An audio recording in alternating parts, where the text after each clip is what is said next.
Who is the Watcher? And what does the Watcher want? That's what we're looking at in this series from Never a Truer Word, where we look at the words that people choose to use to see if they're telling the truth, the whole truth, and nothing but the truth. And this is a real life mystery. It's a real story. It really did happen. You might know it from the Netflix series, which was a dramatization of this story, but it really did happen. And it happened to Derek and Maria Broaddus. They bought a house in Westfield, New Jersey in 2014 and then started receiving anonymous notes. And these anonymous notes really scared them. So we're breaking down these anonymous letters that they received to see if we can work out who is the Watcher, why was the Watcher sending them these letters, what was the intent behind them, what was it that the Watcher wanted to get from sending these letters. In episode 1, we read the first letter and we looked at my first impressions on who is the Watcher. I came to the conclusion that this is most likely female, maybe a flamboyant male, but most likely the Watcher is female. I thought they were connected to real estate, a job that involved a lot of houses and a lot of addresses, but maybe very closely involved with real estate or the development of real estate or something like that from the words and the concepts that they used. And I didn't think the Watcher was physically close to the Broadduses or this house. They wanted to give the impression they were watching the house very closely. I don't think they were, but I do think they were personally close to the Broadduses. They knew a lot about them. So let's have a look and see what we can learn from breaking down letter number 2. And it goes, Mr. and Mrs. Broaddus, and that's spelt wrong. They've used not the right spelling of Broaddus there. We'll deal with that. Welcome again to your new home at 657 Boulevard. The workers have been busy and I have been watching you unload carfuls of your personal belongings. The dumpster is a nice touch. Have they found what is in the walls yet? In time they will. Then in the letter, the Watcher boasts of having learned a lot about the family in the preceding weeks, especially about their children. They identified the Broadduses' 3 kids by birth order and by their nicknames. These nicknames Maria had been yelling around the house at 657 Boulevard. The Watcher continues, I am pleased to know your names now and the name of the young blood you have brought to me. You certainly say their names often. The letter then asks about one child in particular whom the writer has seen using an easel which was inside an enclosed porch and asks, is she the artist in the family? 657 Boulevard is anxious for you to move in. It has been years and years since the young blood ruled the hallways of the house. Have you found all of the secrets it holds yet? Will the young blood play in the basement, or are they too afraid to go down there alone? I would be very afraid if I were them. It is far away from the rest of the house. If you were upstairs, you would never hear them scream. Will they sleep in the attic, or will you all sleep on the second floor? Who has the bedrooms facing the street? I'll know as soon as you move in. It will help me to know who is in which bedroom. Then I can plan better. All of the windows and doors in 657 Boulevard allow me to watch you and track you as you move through the house. Who am I? I am the Watcher, and I have been in control of 657 Boulevard for the better part of 2 decades now. The Woods family turned it over to you. It was their time to move on and kindly sold it when I asked them to. I pass by many times a day. 657 Boulevard is my job, my life, my obsession. And now you are too, Broaddus family. Welcome to the product of your greed. Greed is what brought the past 3 families to 657 Boulevard, and now it has brought you to me. Have a happy moving in day. You know I will be watching. So the letter starts by addressing them by name. Last time it just said, Dear New Neighbour, and I thought they were addressing it to one person, but this time they are addressing it to both of them, Mr. and Mrs. Broaddus, as they spell it, Braddus. The correct spelling is Broaddus, Broaddus. I think this is a deliberate misspelling going on. To get that spelling of that quite unusual surname, Broaddus, if you heard it, how would you spell it? I probably would have only used 1 D. They keep the 2 Ds in there, which is correct, but they drop the O to say Broaddus. Broaddus, not Broaddus. So I wonder if this is to throw them off the scent that this person knows a lot about the Broadduses, including how to spell their name. And the fact they make the same misspelling twice in this letter suggests to me this is a deliberate misspelling. The letter continues. Welcome again to your new home at 657 Boulevard. Welcome again is the introduction. Welcome again. They've already welcomed them. There's this something about getting some control over them. Oh, so, you're here and I'm welcoming you. I own this house. I rule this house. I am the person that can welcome you here. They call the house by name. Again, happens so many times throughout all the letters. Instead of saying welcome to your new home and leaving it at that, they say where it is, 657 Boulevard. Again, I'm thinking real estate or delivery people or things like that. Someone who thinks of houses not by who lives there, but by the address of the house. They say the workers have been busy. Now that makes us feel like they have been very closely watching the workers, but actually, is that just a good guess? And when I say good guess, I don't mean some sort of genius guess that's come from nowhere. But look, if people are hiring other people to work on their house, to do some work before they move in, they're not going to be sitting around idly, because we do not pay people to work in our house and sit around idly. We pay them to be busy. So the workers have been busy. And I have been watching you. Now, that doesn't need to be said, but they really want to get across that they have been watching the Broadduses. I don't think they have been. I think there's some good guesses coming up, but I don't think they have been watching and keeping an eye on what the Broadduses have been doing at this house as closely as they would like the Broadduses to believe in these letters. I have been watching you, and I've been watching you unload carfuls of your personal belongings. Again, I think this is just a good guess. When people move house, they tend to put their most precious belongings or the things that are most important to them that they really need to get hold of quickly inside the car. Not in some van that's doing all the removals, but inside the car. So again, another good guess, but one that could be informed by an experience in the real estate industry. Yes, that's really what could be going on there. Someone who knows how people move house, lots of experience of how people move house, and know that the personal belongings go in the car. The dumpster is a nice touch. Well, that is a bit different. Is that a good guess, or is that some knowledge there? Have they been past the house to see there is a dumpster there, or potentially they've seen some pictures that show there is a dumpster there? But the dumpster is a nice touch. Suggests to me a little bit more knowledge than some of the other things, which are just good guesses. The dumpster is a nice touch. Dumpster, quite a modern word for someone who tries to use some old-fashioned language at some times as well.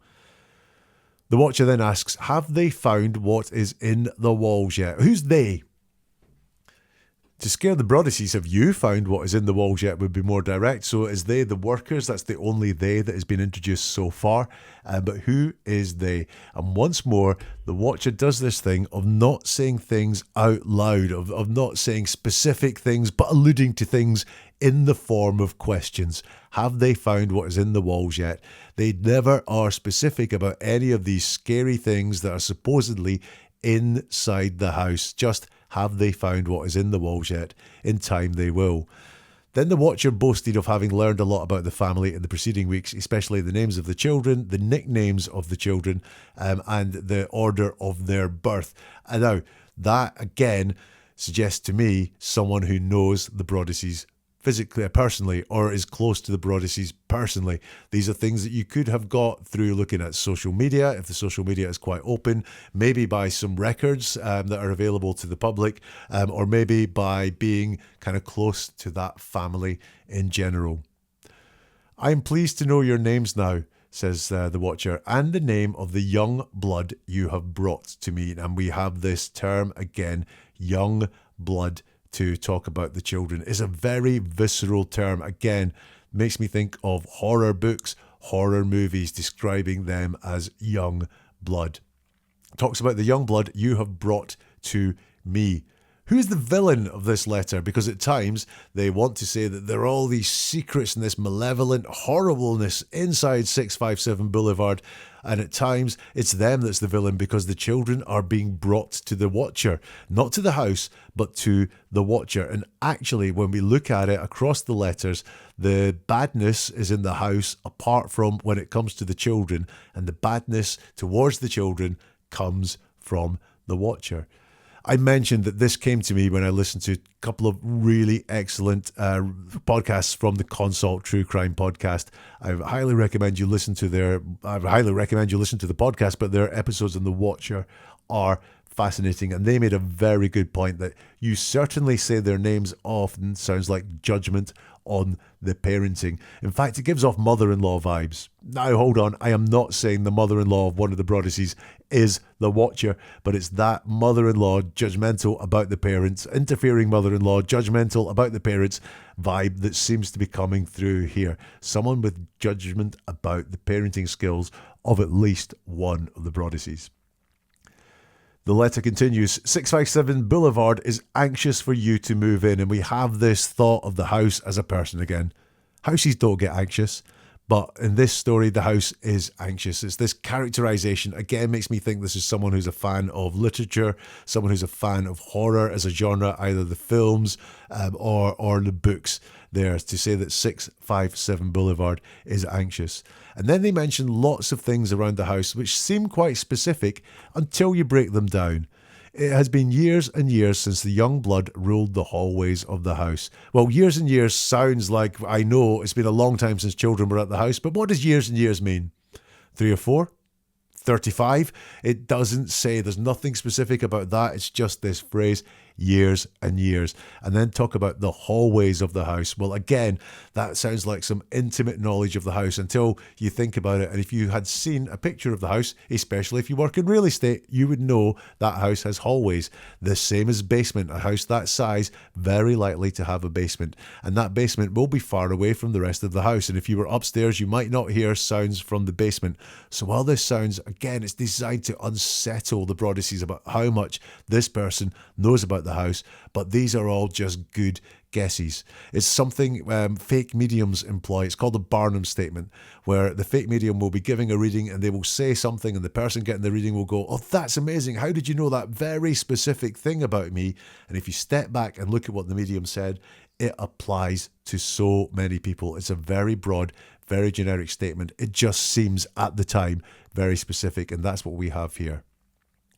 More questions, again, from the Watcher. Have you found all of the secrets it holds yet? Will the young blood play in the basement?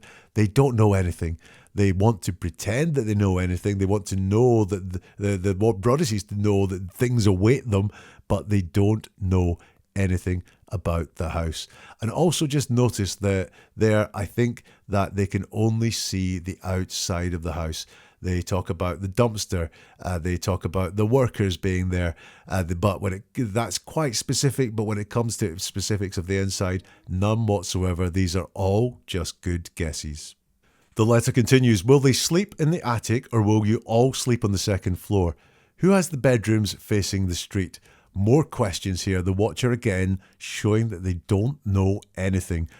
But again, good guesses about attic, second floor, house facing the street, but really these are all just questions designed to unsettle. These questions, when you hear a question, you have to think about the answer. When you think about the answer, you might start worrying about what the answer could be. I'll know as soon as you move in. Again, this is a sense that they don't know anything, but they do know that the Broadduses haven't moved in yet. They want to know who's sleeping in which bedroom. Then I can plan better. Plan what? They don't say. Once more, there's a lack of specifics in this letter. I can plan what better? We know they want our minds to start racing about what's going to happen to us in our sleep, or what's going to happen to the kids in their sleep, but they don't say. They don't come out and say it. They just want to create fear with these generic statements and with these questions. They don't say what they can plan. Also, they spoke earlier about they were going to get the kids in the basement while the adults were upstairs, but now they're going to get them in the bedroom when they're asleep. The Watcher continues, all of the windows and doors in 657 Boulevard allow me to watch you and track you as I move through the house. So we have this mention of windows again. In letter number 1, they spoke about windows a lot, saying that the Watcher may be looking out of a window across the street, or saying, look out the window and you may see me walk past in the street. So windows come up again from the Watcher. And they say these windows allow the Watcher to watch you and track you as you move through the house. Get that? Windows are transparent and you can use windows to track people inside the house, but doors? All of the windows and doors in 657 Boulevard allow me to watch you and track you as you move through the house. You cannot watch through doors. So what? Again, when someone's lying, Their words will betray them. And the Watcher may be a very good liar. They may have planned these letters. This might not be the first draft that gets sent. They might well have thought about them a long time, written and rewritten them. But this one here, you cannot look through doors. The doors do not allow you to watch and track someone. So look, this is way too supernatural for this to be honest, but this is implicit here that the Watcher is lying. Something else I've noticed is windows and doors come up as a concept here. If you look at writing or statements around experiences of abuse, windows and doors come up a lot in those. Windows are an escape route, and if windows are closed, that is a bad thing when the abuse is involved. Doors are an entry that someone will take you into a room, close the door, and something bad will happen. Is there something like that going on here? The Watcher says they have been in control of the house for the better part of 2 decades. And once again, we have this lack of specificity there. 2 decades, what does that mean? Better part of 2 decades, what does that mean? Although they want to give the impression of all these things going on, there's just nothing specific to back it up. And they say they have been in control of 657 Boulevard for the better part of 2 decades. And this contradicts the first letter. In the first letter, they said 657 Boulevard had been the subject of my family. Not that 657 Boulevard had been in control of the family or that the family had lived there. They just said the house was the subject of my family. Now they've moved that subject to being in control there. And they also said in the first letter, their grandfather had watched the house in the 1920s. Their father had watched the house in the 1960s. And now in 2014, they said, now it's my time. That being, now it's my time to watch the house. But they've been in control of it for 2 decades as well. We've got some contradictory facts there going on. So this is a person who's lying. The Watcher says, I pass by many times a day. 657 Boulevard is my job, my life, my obsession. Look at the way that's ordered. Job comes first, life comes second, obsession comes last. I said before, I think this person works in something to do with real estate, design, something involving addresses, maybe a sort of council function or something like that. But they put the address and job very, very close together. We've got the misspelling of Broaddus again as Broaddus. Braddus is how they've spelt it. Broaddus is how it should be spelled, but I think because we've seen the same misspelling twice now, it's a deliberate misspelling to throw the Broadduses off the track about how well the Watcher knows them. And we have greed come up again. Welcome to the product of your greed. Greed is what brought the past 3 families to 657 Boulevard, and now it has brought you to me. So greed is mentioned twice here. Greed was mentioned in the first letter as well, but very much like the first letter, it's very odd. How does having a house, how does that bring about a product of your greed? People need houses to live in, basically. It's not greedy to have a house, and it doesn't seem especially greedy for the Broadduses to have a house to put their 3 children in that is that size. It may be nice, it may be comfortable, maybe to someone who is not very well off at all. It could be seen as greedy, it could be seen as having more than you actually need. But greed, and that's what brought the other 3 families to 657 Boulevard. Is this about house prices and buying a house and selling it on at a large profit because it was an investment and house prices have risen? Don't know. And they don't say, and that's very interesting. Why do they not say what the greed is, the issue they have with greed? The Watcher finishes by saying, have a happy moving in day. You know I will be watching. Once more, we know here from what the Watcher says that they know the Broadduses haven't moved in yet. That is some knowledge that they definitely have. And you know I will be watching. They really want to convince the Broadduses that the Watcher is watching them much more closely, I think, than the Watcher actually is watching them. And that's letter number 2. So what's going on there? What is the intent of the letter? Why is the Watcher writing to the Broadduses and saying this? The only thing I can think of is to scare them. The stuff they overplay, the creepiness of the house, the things that could happen with the children, which is very, very personal, is to scare the Broadduses. All these question marks about things that potentially could happen to get their minds starting to think about the worst things that could happen and to get that going off. So the only thing I can think of there, the intent behind sending the letter, is to scare the Broadduses. There's no call to action. There is no, you need to stop doing this, otherwise this will happen. Or I would like you to start doing this, otherwise bad things will happen. None of that sort of threat in there whatsoever. It's just all this non-specific threats and spookiness and creepiness going on there. Who do you think is the target of the Watcher? Is it her? Is it Maria Broaddus? Well, that judgment of the parenting that we saw there certainly could be. I'm being slightly stereotypical there. I know that men and women are both responsible for parenting, but is it her? Is it around her parenting? That comment about the judgment on, you certainly say their names a lot, felt like a judgment on someone's parenting. Or is it him? Is it Derek Broaddus? Is he the greedy one because he's a businessman as far as I know, or works in finance or something like that? So was he seen as greedy by the Watcher? Maybe Maria is greedy, seen as greedy by the Watcher. These two things could flip on their head, but who do you think is the target of the Watcher? Once more, what does the Watcher reveal that they know for sure from the letter? Names of the children, names of the Broadduses as well. The spellings of the names as well, I think, is revealed there. And they do know external things about the house. So the artist was sitting on a porch. I know it was an enclosed porch, but it was outside that they knew this happened. And they do know about the dumpster as well. So they do know some external things around the house. They do know that the Broadduses haven't moved in yet as well. And they also know about the woods. The previous owners of the house before the Broadduses, they were the previous owners of the house. And the Watcher does have some knowledge of the woods. So who is the Watcher? After letter 2, what has changed for me? Still see so many signs that the Watcher works in real estate or something very closely related to real estate. They really seem to have a knowledge of how houses work and how house moves work as well. I still think the Watcher is personally close to the Broadduses. Doesn't mean they're a great friend or a family member or anything like that. The closeness to the Broadduses is in the personal sense. They're not physically close. They are not watching that house 24/7 and knowing everything that the Broadduses are up to. The Watcher is judgmental. You certainly say their names a lot is definitely something that the Watcher has going for them. They are a judgmental person. And I still think the Watcher is female. In fact, there's more signs, I think, there that they were female than in letter 1. But for that young blood comment. So what could make a woman think of children and blood? One of the things could be abortion, miscarriage, something like that. Is that how they view children? Is this potentially a childless person who's a little bit, maybe suffered a miscarriage or something like that and is a little bit jealous of the number of children that the Broadduses have? It could be. What do you think? Maybe letter 3 will change your mind. Let's have a look at letter 3. Where have you gone to? 657 Boulevard is missing you.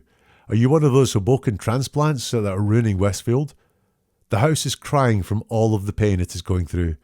You have changed it and made it so fancy. You are stealing its history. It cries for the past and what used to be in the time when I roamed the halls. The 1960s were a good time for 657 Boulevard, when I ran from room to room, imagining the life with the rich occupants there. The house was full of life and young blood. Then it got old, and so did my father, but he kept watching until the day he died. And now I watch and wait for the day when the young blood will be mine again. We'll look at letter 3 in episode 3 of this series from Never a Truer Word. Do let me know in the comments if you can, or on social media. You'll find all the links for social media in the show notes. Who do you think the Watcher is? Why do you think the Watcher was sending letters? You can find all the details there. And if you like this, press the like button or the plus button, whatever's in front of you, because that will help the Watcher story get out to more people. Don't forget, neveratruerword.com is the website where you will find a whole load more videos and podcasts about the words of people in the news and delving into the words that people say or people write to find out what is really going on. And we'll see you soon for episode 3 of The Watcher from Never a Truer Word.